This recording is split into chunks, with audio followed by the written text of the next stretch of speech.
Hello students, आज की video special होने वाली है हमारे 10th वाले स्टूडेंट्स के लिए, क्योंकि बोर्ड एग्जाम में अधिकतर आपको 1 मार्क्स के क्वेश्चन सॉल्व करने में बहुत दिक्कत जाती है। ठीक है, तो इस पूरी वीडियो में आज हम पॉलिनोमियल की बात करेंगे, क्वाड्रेटिक पॉलिनोमियल की बात करेंगे। इंग्लिश मीडियम के स्टूडेंट के लिए भी ये वीडियो है और हिंदी मीडियम के स्टूडेंट के लिए ये वीडियो है। इस वीडियो में क्या है, इस वीडियो के बाद आपको कुछ शॉर्ट ट्रिक मिलेंगी जिसके माध्यम से या जिसके द्वारा आप जो क्वेश्चन है कैसा भी हो आप उसको कम समय में कर पाएंगे। ठीक है, तो पहले जनरल जो बेसिक जानकारी हमने पहले से लिखी रखी है इसको और अच्छे से समझते हैं। इन पर भी क्वेश्चन बनता है। हम पढ़ रहे हैं क्वाड्रेटिक पॉलिनोमियल, इसको हिंदी में बोलते हैं द्विघात बहुपद। इसका जो स्टैंडर्ड फॉर्म है, स्टैंडर्ड मतलब उसका व्यापक जो रूप है वो ऐसा होता है।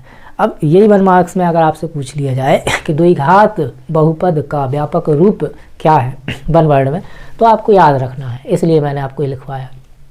जितने भी ये क्वेश्चन है मोस्ट इंपॉर्टेंट है, इनमें से क्वेश्चन आते हैं आपके बोर्ड में।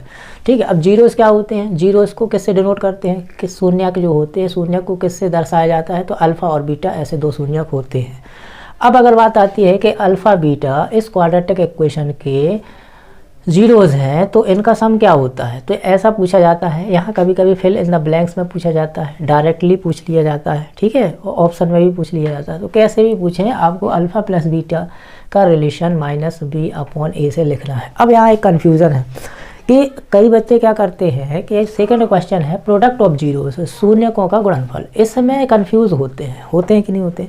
तो उनका सिंपल सा ट्रिक है इसको कन्फ्यूज़न को दूर करने की, कि जब भी आपसे योग पूछा जाता है, इंग्लिश में सम मतलब होता है प्लस। ठीक है, तो जब भी योग मतलब होता है हिंदी में प्लस। तो जब भी योग पूछा जाए तो योग का अपोजिट साइन क्या होता है, मतलब जोड़ने का या सम का अपोजिट माइनस होता है। ठीक है, तो आपको याद रखना है कि योग वाले में माइनस लगाना है, राइट। और प्रोडक्ट में कोई भी साइन की बात हम नहीं करेंगे, डायरेक्ट c/a मतलब अचर पद बटे एक्स स्क्वायर का गुणांक, constant term upon coefficient of x square. तो आई थिंक यहाँ तक आपको क्लियर है। अब मेन चीज़ जो आपकी स्टार्ट होती है, अब वो होती है क्वेश्चन को सॉल्व करना। कि अगर आपको ये क्वेश्चन दिया है 1 मार्क्स में और इससे आपको कहा गया है कि इसके जीरोस आपको फाइंड करने हैं। ठीक है, तो अब तरीके कितने हो सकते हैं क्वेश्चन पूछने के और आंसर निकालने के, क्या तरीके हो सकते हैं। अगर आपसे सपोज यही क्वेश्चन ऑप्शन में पूछा जाता और ऑप्शन में आपसे पूछा जाता है कि the zero of the quadratic polynomial x² - 2x - 8, मतलब x² - 2x - 8 का एक शून्यक और 4 ऑप्शन आपको दिए होते हैं ऐसे। ठीक है, ऐसे 4 ऑप्शन आपको पूछे जाते, ऐसे गिवन होते कि भैया इनमें से इसका एक जीरो क्या है। एक में लिखा होता 2, एक में लिखा होता -2। ठीक है, एक में लिखा होता 3, एक में लिखा होता -3। तो अब आपको इसमें से चूज़ करना है कि क्या है। ठीक है, तो आप क्या करते हैं, इसका सिंपल सा तरीका ये है बेटा कि जब ऐसा क्वेश्चन आए तो आपको सॉल्व करने की ज़रूरत नहीं है। आप इस 2 को x के प्लेस पर पुट कर दो। तो भैया 2x² मतलब 2 का स्क्वायर, 2 का स्क्वायर कितना हो गया 4, माइनस तो माइनस 2 और x की वैल्यू जैसे ही आप 2 पुट करोगे तो 2 जा कितना हो गया 4 और -8 एज इट इज़। क्या ये कट के यहाँ बचा केवल -8। क्या ये पूरा सॉल्व करने के बाद जीरो आया, क्या एक पर जीरो है, नहीं है, आप कहेंगे नहीं है। तो ये इसका शून्यक या इसका क्या है, एक जीरो नहीं है। ठीक है, अब हम सेकंड ऑप्शन भी चेक कर लेते हैं। -2 का स्क्वायर कितना होता है 4, यहाँ माइनस है और इसका माइनस क्या हो जाएगा +2 और 2 जा कितना हो गया 4, माइनस कितना 8। इन दोनों को ऐड करो कितना आता है 8, -8 और 8 को अगर सॉल्व करोगे 0। तो भैया इस वैल्यू को x के प्लेस पर पुट करने पर हमें क्या मिल रहा है 0, तो हम कहेंगे कि ये इसका 0 है। ठीक है, अब 4 ऑप्शन रहेंगे, 4 ऑप्शन आपको रहेंगे। तो आपको ये नहीं, अगर मान लो हमारा तो यहाँ आ गया तो हमने यहीं रुक गए। सपोज़ आपका ये भी नहीं आता तो ये भी नहीं होता, ये भी नहीं होता, तो अब आपको इसको चेक करने की ज़रूरत नहीं है। ठीक है, अब आप इसको चेक नहीं करेंगे। अगर 3 ऑप्शन आपने चेक कर लिए और तीनों ही नहीं है तो चौथा पक्का है। ठीक, नहीं तो चौथे में क्या होता, कोई नहीं, इनमें से कोई नहीं, तो वो भी आप लगा सकते हो। आई बात समझ में कैसे करना है। ठीक है, एक तरीका। दूसरा तरीका, जब आपसे इसी को फिल इन द ब्लैंक्स में पूछा जाए कि इसके जीरोस क्या हैं, अब जीरोस निकालना है, तो उसका तरीका क्या है कि भैया आपको सबसे पहले तो यहाँ ये आप जानते हैं, जैसे आप करते हैं वैसे ही हम डायरेक्ट आपको जीरोस निकालना बताते हैं ना, प्रोसीजर नहीं करना अपन को। कैसे करेंगे? अब इसके लिए हम करेंगे एक लास्ट वाले टर्म को और इस वाले, अगर यहाँ कोफिशिएंट है, यहाँ कोई संख्या है तो उसको तो पहले गुणा करेंगे। यहाँ तो कुछ नहीं है, मान लो 1 है, 1 का 8 में किया तो 8 आया। ठीक है, अब हम 8 को क्या करते हैं 8 को क्या करते हैं 8 को हम तोड़ते हैं, तो 4 और 2 में तोड़ेंगे तब 8 आ जाएगा, और इन दोनों को या तो ऐड करके या सब्ट्रैक्ट करके इतना आना चाहिए, ऐसा ही ना। तो इन दोनों को ऐड करके या सब्ट्रैक्ट करके इतना आना चाहिए। तो ये कैसे आएगा? जब यहाँ -4 होगा, यहाँ -2 होगा, तो अब आपको करना क्या है, यहाँ +2 होगा। भाई ये अगर हम इन दोनों से -2 लाना चाहें तो ऐसी कंडीशन में लाएंगे कि नहीं? तो आपको सीधा आंसर यहीं से दे देना है कि ये माइनस का है तो आपका आंसर जो होगा +4 होगा, ये प्लस का है तो इसका -4, मतलब इसके शून्य कितने आ गए? +4 और -2।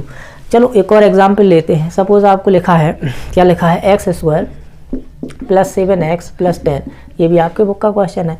अब ये लिखा हुआ है और आपको शून्य निकालने हैं। ठीक है, तो आप क्या करेंगे, वही कांस्टेंट टर्म लेंगे, ले लिया। ठीक है, कांस्टेंट टर्म जब x² के सामने नहीं है तब की बात है, 10 ले लिया।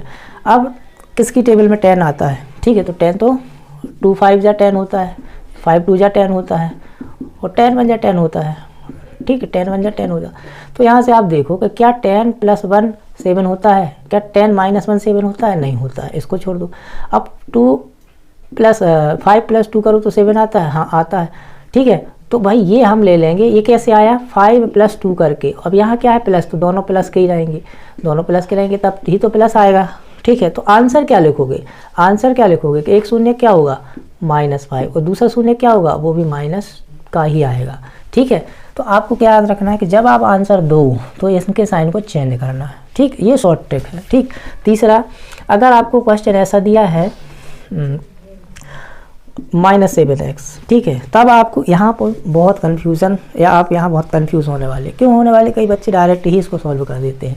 अब उनको मालूम है कि कैसे करना है, 6 और 7 का मल्टीप्लाई कर दो लास्ट वाले टर्म का। नहीं, आपको क्या करना है, 6 कहाँ से लेना है, x², और यहाँ पर बिना x वाला नंबर लेना है, वो कितना है, 3। अब इस 6 को कैसे लिख सकते हो आप? पहले तो हम ये करते हैं कि पहले कांस्टेंट टर्म लेते हैं, कांस्टेंट टर्म मतलब बिना x वाला, फिर x² वाला 6। अब आप क्या करोगे, इनका मल्टीप्लाई करोगे। अब यहाँ मल्टीप्लाई नहीं करना। ठीक है, अगर ऐसे 2 नंबर आते हैं तो इनको अब आपको मल्टीप्लाई नहीं करना है। सपोज़ कि आपको बड़े बड़े नंबर आ जाते हैं, तब आप मल्टीप्लाई करेंगे तो नंबर और बड़ा हो जाएगा, उसके फैक्टर करने में आपको दिक्कत जाएगी। हालांकि ये इजी है, दोनों तरीके से करते हैं। अगर इसका मल्टीप्लाई कोई बच्चा कर देता है तो 18 आता है, और 9 2 जा 18 करोगे तो 9 में से अगर हम 2 माइनस कर देते हैं तो हमारे पास आता है कितना भाई, 7। कितना आता है, 7। लेकिन आपको यहाँ चाहिए क्या है, -7। तो यहाँ माइनस, यहाँ प्लस करोगे तब -7 आएगा, है ना। तो इसका आंसर क्या हो जाएगा, ये माइनस का है तो प्लस का हो गया, ये प्लस का है तो माइनस का हो गया, मतलब ये इसके जीरोज आ जाएंगे। ठीक है, लेकिन इस शॉर्ट ट्रिक क्या बता रहे थे, इतना नहीं करना। तो आप क्या करो कि इस 3 को तो एज इट इज़ लिखा रहने दो, क्योंकि 3 को हम फर्दर और डिवाइड नहीं कर सकते और इसके फैक्टर नहीं कर सकते, लेकिन 6 को हम 3 2 जा 6 लिख सकते हैं। अब ऐसा कर देखो कि इन नंबर को ऐसे बढ़ाना है, मिलाना है कि भाई देखो 3 और 2 का मल्टीप्लाई तो हम करेंगे नहीं। क्यों नहीं करेंगे, क्योंकि 6 ही आएगा और 6 को ही तो तोड़ा है, इसलिए इनका मल्टीप्लाई नहीं करेंगे। अब हम इनका मल्टीप्लाई करेंगे, कितना आएगा, 9, और ये क्या हो गया, 2। तो आपने देखा डायरेक्ट ही वो फैक्टर यहाँ पर ऐसे में मिल जाएंगे।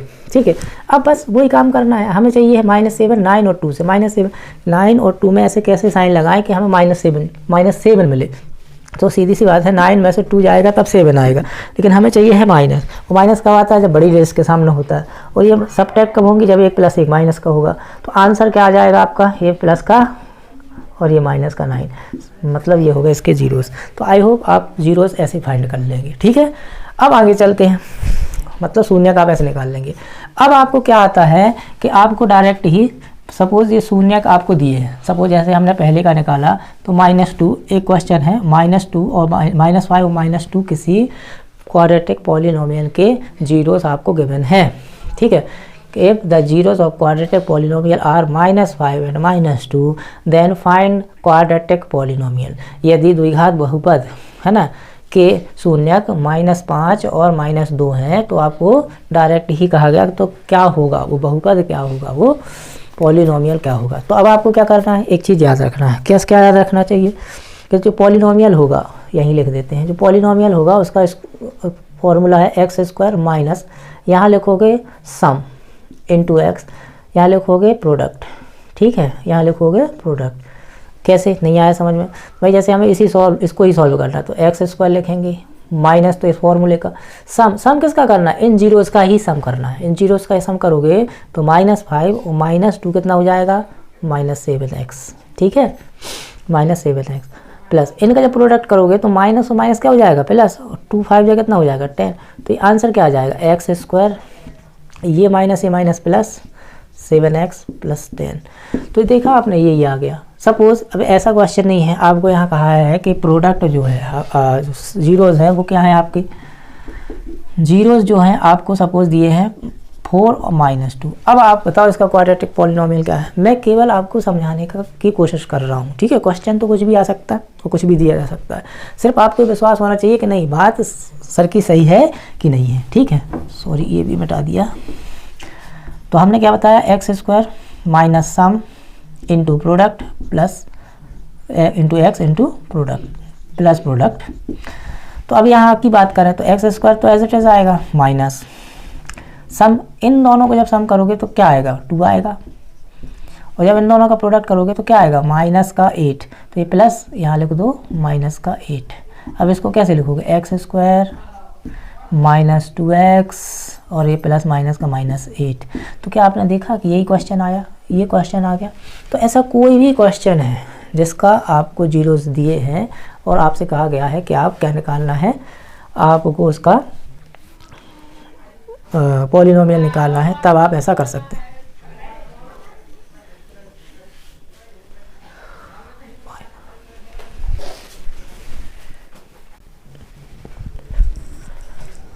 तो इसमें बहुत सारी चीज़ें हैं जो कि इसमें सीखने लायक हैं, बट एग्ज़ाम की दृष्टि से हमें ज़्यादा समय वेस्ट नहीं करना है, उन चीज़ों पर ही फोकस करना है जो एग्ज़ाम में पूछे जाते हैं। तो इसीलिए इस वीडियो को हम यहीं रोकते हैं। अगर वीडियो पसंद आई है तो आपको इसको लाइक करना है, शेयर करना है अपने फ्रेंड के साथ और चैनल को सब्सक्राइब करके रखना है। तो आज हम यहीं आपसे विदा लेते हैं और जब तक आपके पेपर होते हैं तब तक हम आपकी मदद के लिए हमेशा तत्पर हैं। Thanks, good day, good bye.